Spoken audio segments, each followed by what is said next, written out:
Hey guys, welcome back to Anthony's Tennis Hub. My name's Anthony Hirsch. Today I want to talk about the Women's Australian Open events so far. We've had 4 days played and we already have 17 seeds out of the women's singles event at the Australian Open. That is over half of the seeds out of the tournament. There are 32 seeds and we're not even through halfway of the second round yet. We've only finished half of the second round matches and 17 out of 32 seeds are out, over half. That is crazy. It's a record. 12 seeds going out on the women's side in the first round is a record, tied with the 2016 Australian Open for the most seeds to go out in the opening round. Meanwhile, on the men's side, also a record. You had 2 seeds losing on the men's side in the first round, which is just a record by itself for the least amount of seeds going out in the opening round, which is just crazy that we had the record happening in 2 different ways on either side. Now it's 5 seeds on the women's side, and like I said, 17 seeds on the women's side going out. So it's just, the women's side has been just absolute carnage. I mean, you have Ons Jabeur now going out to Andreeva yesterday in just absolutely dominant fashion. I want to talk about that a bit in depth, as well as some of the other ones. Other players that have gone out as well, like Caroline Garcia, Samsonova, and some other players as well. First I want to talk about the Andreeva versus Ons Jabeur match, and this was just insane for a 16-year-old to beat a reigning Wimbledon finalist. 6-0, 6-2 was the scoreline, and there's a huge contrast in the level of both players, to be honest. Andreeva played incredible, especially incredible for her age and her little experience played at the major so far, which is, even with the little experience she had, she's done incredibly well at the majors. I think this is her 4th time playing a major, and I believe this is her 3rd time in the 3rd round. She's already been in the round of 16. So, Andreeva, she did play an absolutely amazing match. I mean, I love the stroke production that she has on both forehand and backhand. Jabeur had absolutely no solace or piece going to the Andreeva backhand. It was aggressive, and it looked great. That being said, Andreeva hit 13 winners, 13 unforced errors, which isn't ideal. But Ons Jabeur hit 9 winners, which is crazy for an Ons Jabeur match, to 24 unforced errors. That is just not the level Ons Jabeur should be playing at. And, it's just, she looked so flat out there. Just no energy. She didn't look loose out there, which is quite ironic since she's playing a 16-year-old who sees her as her idol, and she's the one who looks very loose, fearless, like she's just kind of having a good time of it. The first set was 20 minutes. The whole match as a whole lasted, I believe, 54 minutes. Ons Jabeur hit so many unforced errors. And like I said, she just looked flat physically, athletically. It felt like she just wasn't really moving her legs to a lot of the shots on all of the break points for Andreeva. Jabeur was hitting unforced errors, just kind of unprompted. I believe, like, on almost every break point, she was hitting unforced errors unprompted. She saved just 2 of 7 break points, which is just abysmal for an Ons Jabeur match. It was sad to see Ons at this level. Actually, last year, she lost in the second round, but to a player by the name of Vondrousova, who beat her. So that happened last year. Ons' first serve percentage is still kind of a villain for the Ons Jabeur game. 49% of first serves in. Just can't get that percentage high up there. And I don't know. It just seemed like she was never really able to get into the match. She was looking really, really flat, and Mira, just such a complete game already. She was serving incredibly well. Ons got just 1 break point for the whole match. And Mira was just serving really, really good numbers altogether. And Mira's serve is the one thing that I feel like she still has a lot of room for improvement in. She has a lot of room for improvement in a lot of her game, which is so just scary for all the other players on tour. But it's her serve that she was doing really well to hold behind. Even the last game, she had, I believe, 3 winner first serves into the court, and then the other shot, she had a second serve kick serve where Ons again tried to hit this kind of backhand jumping shot that went to the net. And yeah, it was just a really flat performance from Jabeur, and she should be playing at a higher level than that. And if she's not playing on that good of a level, Mira playing at this high of a level, Jabeur isn't going to have a chance. So it was a really weird performance from Ons. I don't like to see it. She got so close to winning a major last year. That's something that I still feel that she deserves to do. And Mira on offense was really, really good yesterday. And on defense, she was really good as well. She got the second break that really broke open the match in the second set, playing this incredible kind of defensive shot where Ons hit a shot behind Mira, which was one of Jabeur's better shots of the match. And Mira quickly changed directions and kind of went for a one-handed defensive stretched out shot to let Jabeur play one more shot, and then Ons hits a shot into the net. And it really was just, she looked so flat, physically, athletically, no energy. I'm excited about Mira, but I'm just as worried about Ons, to be honest, after this performance. So that was the highest seed in the event going out.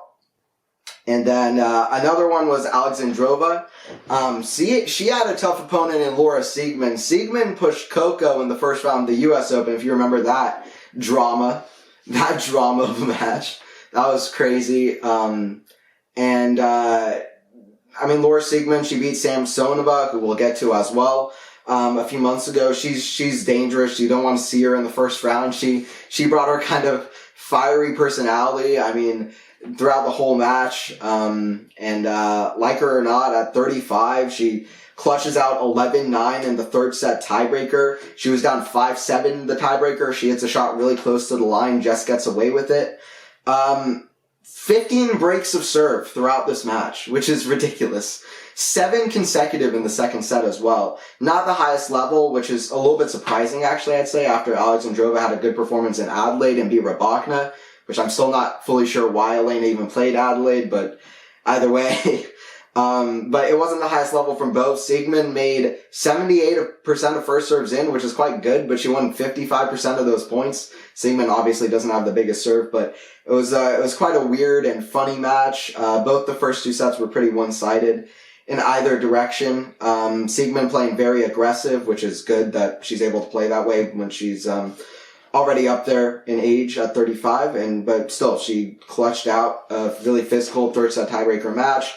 Another one going out yesterday that I found disappointing because she's been in phenomenal form, finally fulfilling some talent and potential that she has, is Fernandez, who reached, of course, the U.S. Open final about two years ago. And it just seemed like Fernandez didn't give much energy or fight like usual, but I don't want that to take credit away from Alicia Parks, who I think if she dials in, has really a lot of upside for a young player. I mean, this is a player with a big game, big serve, but she's also a good athlete. She's got good skills. It's the mental game that can make her go a bit up and down. And Parks is a bit of a funny personality. She's very self-confident, whether you like her or not. She was self-confident yesterday. She needed that, and she was just fearless, got through it to the finish line. She has the game that I feel like can really test out Layla, which is a kind of big hitting game, but she's also got the skills to back it up. She showed some good touch at the net. And Layla just she seemed flat, didn't really have the energy or the fight. Those were a few. I mean, there's some other ones. Samsonova and Vondrousova. Samsonova lost to Anisimova, who 2 years ago had a great upset over Osaka. I mean, I remember first introduction I really had to Anisimova was she beat Coco Gauff at Wimbledon when she was about 17 or 18, and she was just playing some of the best tennis I had seen from a young player in a while. Also at the French Open, when she became the first player born in this millennium to reach the quarterfinals of a major. She reached the semifinals there, lost in 3 sets to Barty from up a set. Anisimova has a lot of upside. Her backhand was looking phenomenal in this match. That being said, Anisimova really didn't play the perfect match, kind of similar to Andreeva, but Samsonova kind of defeated herself. 16 winners, 36 errors, looked very flat. I mean, she still looked motivated, like she was trying to get herself going, but I don't really know what's been going on with her since around Beijing. And then Vondrousova, who since the U.S. Open hasn't been really able to get it done. She had just 5 winners against 26 from Yamstremska. And it was just like, it was such a difference. Vondrousova is such an up and down player. I mean, you look at her performance against Svitolina in the Wimbledon semifinals, the kind of crafty squash shot, passing shots, huge hitting game that she was playing, very crafty, kind of on Jabeur style game that she was playing in that semifinal, you're like, wow, this is a player who can have deep runs at big tournaments. And then you watch a performance like this where she just makes 44% of first serves in. Like I said, it's just 2 winners in the first set. It's 5 winners overall. And you're like, how did this player win Wimbledon? And she's such an up and down player. She now has a big final on all 3 surfaces. She has a major title in her belt. So every now and again she can play amazing, but right now she's really off it. And it's really, really weird to watch, to be completely honest. So it was a weird performance from both Vondrousova and Samsonova, particularly Anisimova. Really, I was pleasantly surprised by, not even not surprised. I picked her to have a good run in my draw, so I was happy that I picked that upset. And we'll see how she can do. She has a great match in Badoza, another player trying to come back as well, and that should be a really fun one. Another one, Kudermetova lost to Golubic. Golubic, one of the few one-handed backhand players on the women's side. She has kind of a beautiful game to watch. I love watching her play. They played in an epic, I remember, at 2021 Wimbledon, where Kudermetova was a seed, and Golubic won 11-9 the third set. This one was also very close. 3-set match. It was just a really good kind of defensive performance from Golubic, and it was great from both players, but I feel like Kudermetova just really didn't play the big points well. Kudermetova had a good run in Tokyo last year, but I don't know, just in this one she played well, but just the big points weren't there for her. She wasn't playing the big points like she did in Tokyo, and just a lot of unforced errors on those points, similar to Ons as well, just a lot of unforced errors out of nowhere when she was playing pressure points. And then, some other ones like Garcia lost to Freck, and Garcia's just so up and down. She beat Osaka, and she really performed very well against Osaka. She won a whopping 89% of first serve points, 34 winners to 25 unforced. There for Garcia, she played a very solid match, and then against Freck, she won 34% of second serve points. She was just like completely not like how she looked against Osaka. It's not even a thing if she played terrible, it's just she can play such a high level, and then the very next match she can lose to a player like Freck and just not perform at that high of a level. It's a bit unfortunate to see. Magda Linette retired against Wozniacki. That was a win. Vekic lost to Pavlyuchenkova. She's been in really good form recently. It feels like Pavlyuchenkova has really been around for such a long time. She's only 32. I feel like she's been playing since her teens now. Vekic also lost to Pavlyuchenkova 6-1, 6-1 last year in Tokyo. Speaking of Tokyo, and she hasn't won a WTA match as Vekic since she beat Azarenka in 3 sets in Cincinnati, so I don't know what's going on with her. Cirstea lost to Wang after being up 6-0, 3-0. She beat Rybakina in the last major before that. I don't know what it is with these kind of chaotic results. Cirstea is a player that I've been excited about seeing finally kind of rising up, but it's a crazy kind of comeback from Wang. Potapova lost to Kuvan. Kalinina lost to Rus 6-1, 6-0. Rus has Kalinskaya next. Also, Stevens, Kasatkina, and Rybakina in her section. We'll see how Rus can do, beating a seed 6-1, 6-0. Mertens lost to Kastuk in the third set tiebreaker. Kastuk's been dangerous. I picked her for a run here. Zhu lost to Dodin. Wang lost to Paris. And Boskova lost to a very powerful kind of Czech player, Noskova, who's underrated. But those have been some kind of upset. 17 on the women's side.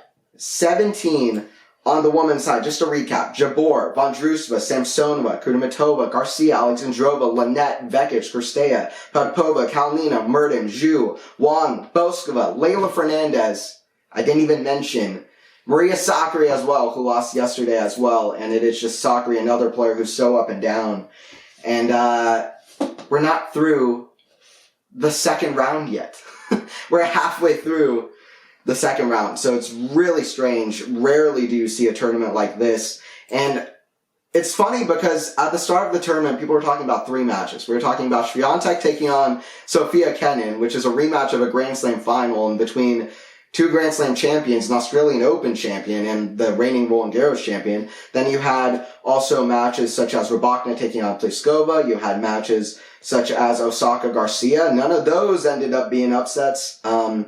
But Pliskova and Swiatek and Kenin, Pliskova versus Rybakina and Kenin taking on Swiatek were actually very similar matches.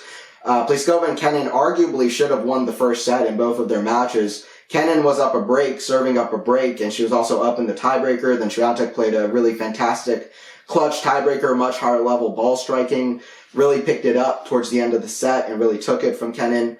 And Pliskova 3 set points on Rybakina and a net court as well, where Rybakina has an amazing flip cross court. And it's that kind of comeback at the very start of your tournament against a player who's playing as well as Pliskova, who's been playing big hitting players like Rybakina. I mean, I think the match that Pliskova played against Osaka in Osaka's comeback tournament last week might be the match of the year to this point. That was fantastic. Athletic points, great kind of ball striking from both, very high level. Almost every shot, every rally. And she's used to playing big hitters. This could have been tough for Rybakina, but Rybakina clutches out a first set, then kind of takes it from there. And the Kenin match for Swiatek, kind of very reversed winners to errors. Kenin a little bit too chaotic still. I think she hits 18 winners and 31 errors. It's 31 winners and 19 errors for Iga. So Iga the more solid altogether. Rybakina, by the way, just hit 60% of first serves in her match against Pliskova, but she won 74% of her second serve points, but she'll want to do better than that as she keeps moving in the tournament in terms of making first serves in. But they survived, but 17 seeds are out, including 3 players that were supposed to make it to the quarterfinals, and 6 players are supposed to make it to the round of 16. So only 5/8 of the seeds that were supposed to make it to the round of 16 are still in the tournament. And we've had 17 seeds out. So Jabeur, a bit disappointing, but Mira Andreeva is a big talent coming up quickly. I've really had my eye on Mira since I watched her play the girls' singles final last year at the Australian Open. And then also Samsonova, Vondrousova. I mean, just these players. Sakkari, very disappointing from Sakkari. Performance where she lost to Viniasan, who's also a talented Russian player, by the way, young Russian player. So the young Russian talent's kind of taking out the top seeds. We'll see how the tournament progresses. So many 5-set matches, by the way, on the men's side, but very few seeds out. Completely different story on the women's side. I'll be here to talk about more kind of stories for the women's side. I mean, a lot of the top seeds who have been in the most form recently are still in the event, although Sakkari did perform very well at United Cup. So it doesn't seem like the draw is fully wide open, but it's going to be interesting to see how the tournament kind of progresses from here. And in pockets now of the draw, there definitely are sections where you could see definitely gaps for different players to have big runs now that a lot of seeds have kind of dropped. And we'll see if that kind of trend continues. It's been chaotic, and this women's tournament is always going to be unpredictable for who wins it, who goes far. So we'll see how it continues. Don't forget to like the video if you enjoyed it. Please don't forget to subscribe to Anthony's Tennis Hub for more content. I'll be talking more about the Australian Open. I'll see you guys at the next video.